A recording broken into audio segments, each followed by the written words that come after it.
కిడ్నీలు ఖరాబ్ అవుతున్నాయి మనం తినేటువంటి ఫుడ్ వల్ల. మనం ఈ ఇప్పుడున్నటువంటి జనరేషన్లో మనం తినే ఫుడ్ వల్ల కిడ్నీలు చాలా తొందరగా ఖరాబ్ అవుతున్నాయి. కిడ్నీలో రాళ్ళు రావడం, ఆ రాళ్లతోటి ఇన్ఫెక్షన్ కావడం, దాని తర్వాత కిడ్నీలు కంప్లీట్గా ఇబ్బంది పడడం, ఇవన్నీ కూడా జరుగుతున్నాయి. సో ఇలా చూడండి, 5 ఏళ్లలో ప్రైవేట్ హాస్పిటల్ ఆరోగ్యశ్రీ కింద మొత్తం సూపర్ స్పెషాలిటీ కేసులు 10 లక్షలకు పైగా. అత్యధిక కేసులు నెఫ్రాలజీ 3,63,197. రెండో స్థానం ఆంకాలజీ 3,66,702. మూడో స్థానం ఆర్థోపెడిక్ 1,93,852. ఆరోగ్యశ్రీ చెల్లింపులు దాదాపు 3,000 కోట్ల చెల్లింపులు కేవలం కిడ్నీలకు సంబంధించినటువంటి విషయంలో మాత్రమే ఆరోగ్యశ్రీ చేసిందనే చాలా స్పష్టంగా గుర్తుపెట్టుకోవాల్సిన అవసరం అయితే ఉంది. చాలా జాగ్రత్తగా చదవండి, చాలా జాగ్రత్తగా వినండి దయచేసి, ఎందుకంటే ఇది అందరికీ కూడా అవసరం. ఇది క్యాన్సర్ ఆగం పట్టిస్తున్నది. డేంజర్ బేస్ మోగిస్తున్న వైద్య ఆరోగ్య శాఖ తాజా లెక్కలు. భయపెట్టిస్తున్న ప్రైవేట్ హాస్పిటల్లోని ఆరోగ్యశ్రీ కేసులు. 5 ఏళ్లలో 10 లక్షల పైగా సూపర్ స్పెషాలిటీ చికిత్సలు.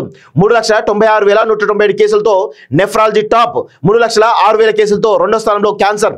ఆ తర్వాత 3-4 స్థానాల్లో ఆర్థో, కార్డియాలజీ. వీటి కోసం ఆరోగ్యశ్రీ కింద ప్రైవేట్ ఆసుపత్రులకు 3,000 కోట్లకు పైగా చెల్లింపు. ప్రతి 25 కిలోమీటర్లకు ఒక డయాలసిస్ సెంటర్ ఏర్పాటుకు ప్రభుత్వ నిర్ణయం అంటూ చూస్తా ఉన్నాం. ఖచ్చితంగా డయాలసిస్ సెంటర్లు పెట్టడం కాదు, దాని నిర్వహణ, దాని మెయింటెనెన్స్ అవుతుందో అది ప్రాపర్గా ఉంటేనే పెట్టండి. ఎందుకంటే రక్తం శుద్ధి చేయక వేరే రక్తం ఎక్కించి వాడికి హెచ్ఐవి ఉంటే వీడికి ఈయనకు రావడము, దాని తర్వాత అలా చనిపోవడం, ఇవన్నీ కేసులు చాలా చూస్తూ ఉన్నాం.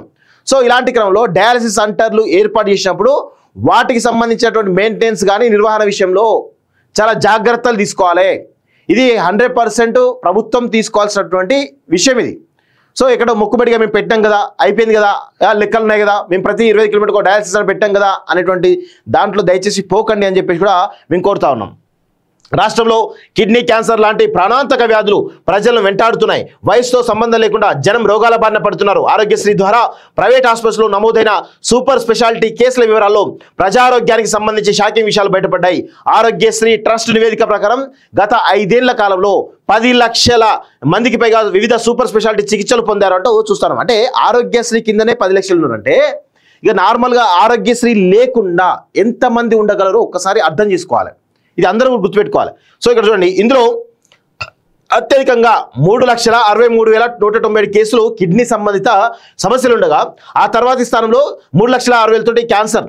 ఆ తర్వాత మిగతా అంతా కూడా గుండె సంబంధ వ్యాధులు, లేకపోతే ఇంకా వేరే ఎముకల సంబంధించిన వ్యాధులతోటి ఉన్నట్టు తెలుస్తూ ఉంది. ఇవే కాకుండా general medicine, ophthalmology, neuro, general surgery, paediatrics, gynaecology, ENT, gastro లాంటి సూపర్ స్పెషాలిటీ కేసులు వేలల్లో నమోదయ్యాయి. కాగా ప్రైవేట్ ఆసుపత్రులు ఆరోగ్యశ్రీ కింద నమోదు కాని కేసులు, ప్రభుత్వ ఆసుపత్రులు ఉచిత చికిత్సలు కలుపుకుంటే రాష్ట్రంలో ఇంతకు రెట్టింపు జనం ఆయా వ్యాధుల బారిన పడుతున్నట్లు ఆరోగ్యశ్రీ నిపుణులు చెప్తా ఉన్నారు. అంటే దాదాపు ఇన్ని కేసులు, అంటే 10 లక్షలు ఉంటూ 10 లక్షలు ప్లస్ 10 లక్షలు, ఒక 20 లక్షల కేసులు తీసుకోండి.